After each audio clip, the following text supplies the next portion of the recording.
everyone, today I'll be teaching you how to make this creamy lobster mac and cheese. The recipe is totally original, made by me, and I'm so freaking proud of it! I did start out using a recipe I found online. I ended up not liking it, so I started improvising. But enough about that, let's get on to the video. Fill a large pot with water, add salt, and then bring it to a boil. Add 2 cups of macaroni noodles. Cook them for 10 minutes. When they're done cooking, rinse them out and set them to the side. Then shred your Gruyere cheese.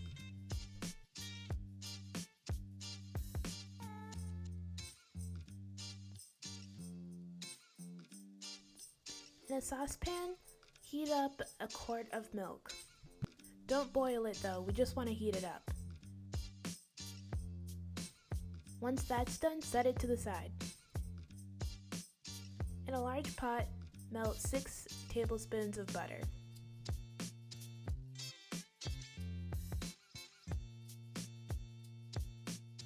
Then add a half a cup of flour. Put your heat on low and then whisk the flour and butter together for about 2 minutes.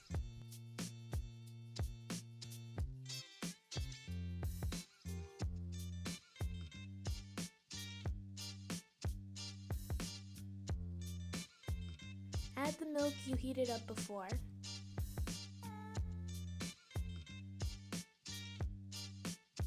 Whisk for around 2 to 4 minutes, or until thick and smooth. Turn off the heat and add the Gruyere cheese. Whisk until well combined. Then add 2 cups of white cheddar cheese. Mix until well combined. So the recipe I was using didn't mention putting white cheddar cheese in it, but I thought that it might add a bit more flavor because 2 cheeses just seemed a bit boring. Then add 2 cups of sharp cheddar cheese, and then mix that until well combined. The recipe I was using said to put a tablespoon of salt in, and I absolutely refused to put that much salt in, so I only put a half a teaspoon. Then add a half a teaspoon of pepper. And that was all the recipe said to put in it, and I was like, this is bland and it's boring and I don't like it. So then I just started doing my own thing. I was thinking, I've made mac and cheese for my family for like every Thanksgiving and Christmas. I've tried various recipes, so I should know what I'm doing. I can do this without following a recipe exactly. I'll just make my own. So I ended up adding a half a teaspoon of onion powder, a half a teaspoon of garlic powder, a half a teaspoon of Creole seasoning because it tastes great in everything. Then I added 2 to 3 tablespoons of sour cream just because I know sour cream gives mac and cheese some tang. And I also think it makes it even more creamy, I believe. Then I added some Kobe Jack and Monterey Jack cheese. Just because when I was cooking it, I was like, it needs something. It didn't seem right. I was like, it needs more cheese, or it needs some more flavor. It didn't have that oomph, that's what I thought. I was like, it doesn't have that wow, that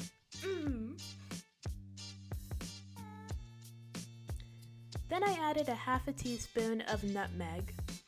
This was one thing from the original recipe that I thought was interesting and I wanted to add in.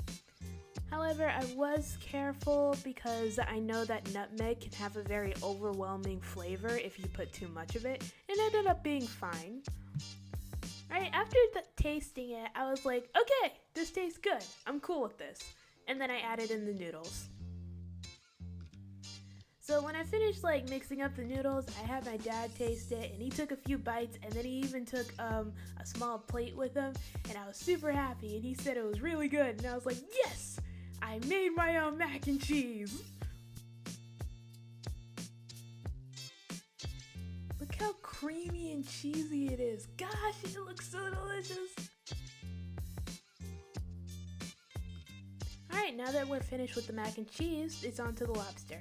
And since I hate eating, looking at, or even touching lobster, my mom's gonna cut this up.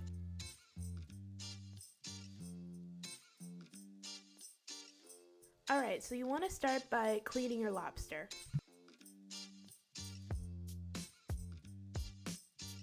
Then cut it down the middle on the top of the tail. Carefully take out the meat.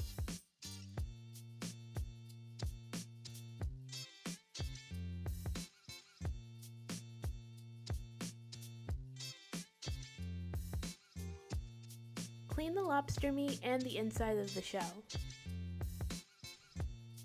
Then cut off the brown bits. I don't know if this is something you're supposed to do, but we both agreed that it looked gross, so, we cut it off because ew.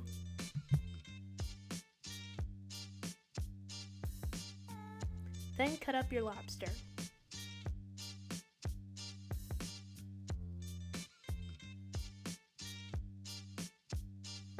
Heat up a pan on medium to high heat and then add some oil. Add your seasonings. So my mom added onion powder, garlic powder, Creole seasoning, Old Bay seasoning, and pepper. Once the lobster is cooked, set it aside to cool. Once the lobster is cooled down, chop it up on a cutting board. Alright, so my cutting board kept moving around while I was trying to cut the lobster, and then I remembered from a previous video I made, in the comments someone said to put a towel down, or put a towel under the cutting board so it doesn't move, and I did that and it worked. So, she can be taught! Now that I think about it, it was probably a towel or a damp towel, but I can't really remember. Either way, it worked. I cut up the lobster real fine so that when I put it in the mac and cheese, it would really be spaced out throughout the mac and cheese, so you would probably get a piece in every bite.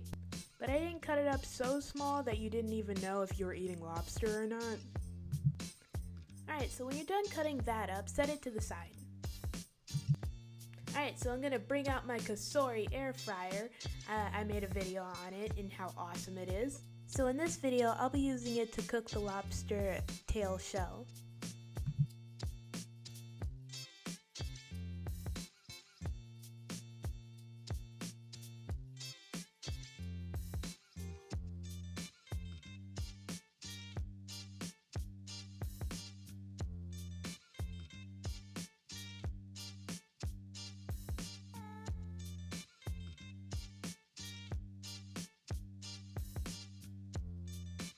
You could also cook the tail in the oven as well.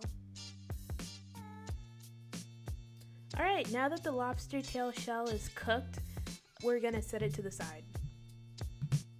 Be very, very careful! They're very fragile. Alright, oil a pan.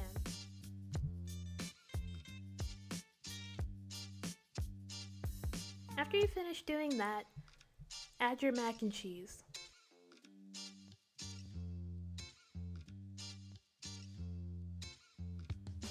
So as I was adding the mac and cheese, I was like, I did not add the lobster.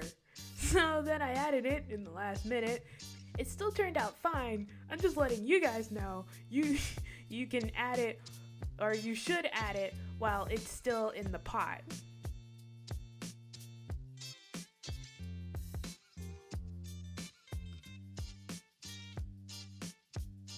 Once you're finished with that, add mozzarella cheese to the top. Then add cheddar cheese.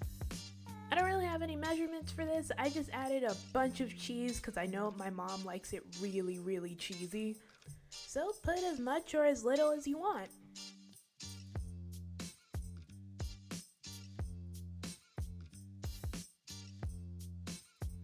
Now sprinkle on some paprika to give it some color. Then add parsley for looks.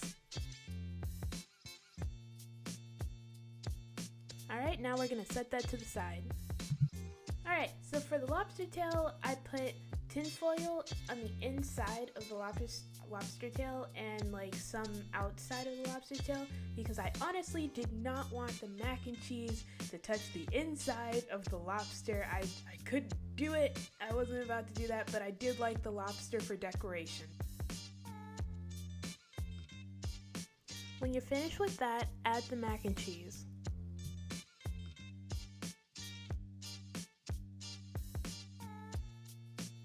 Then add mozzarella cheese, cheddar cheese, paprika, and parsley. Cook both of the mac and cheeses at 400 degrees for 20 to 25 minutes. While I was waiting for the mac and cheese to cook, I decided to make myself a snack because, you know, it was gonna take a while. We recently got an air popcorn maker and I freaking love it! So basically you fill up the measuring cup at the top with popcorn kernels.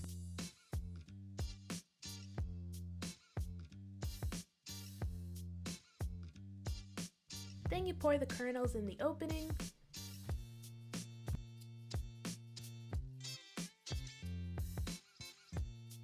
Then sit back and watch the magic happen.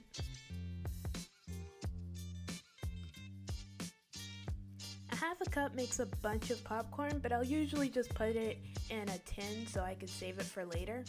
The air popcorn maker is supposed to be a healthy alternative to a traditional popcorn maker. However, I'm planning to make caramel popcorn later, so I guess I'm defeating the purpose. If you're interested in the popcorn maker, I'll put the link in the description below.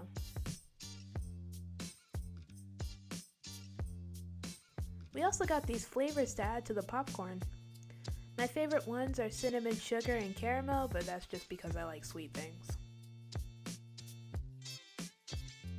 Alright, after your mac and cheese is cooked, you are all done. Make sure you wait 10 to 15 minutes before you actually eat it. It's going to be piping hot. Now that you're done, you can finally taste this creamy, delicious mac and cheese. I am telling you guys, it is so good. I got hungry just making this video. Matter of fact, I'm gonna go eat the leftovers in the fridge. Thank you guys for watching. Don't forget to like, comment, and subscribe. Bye!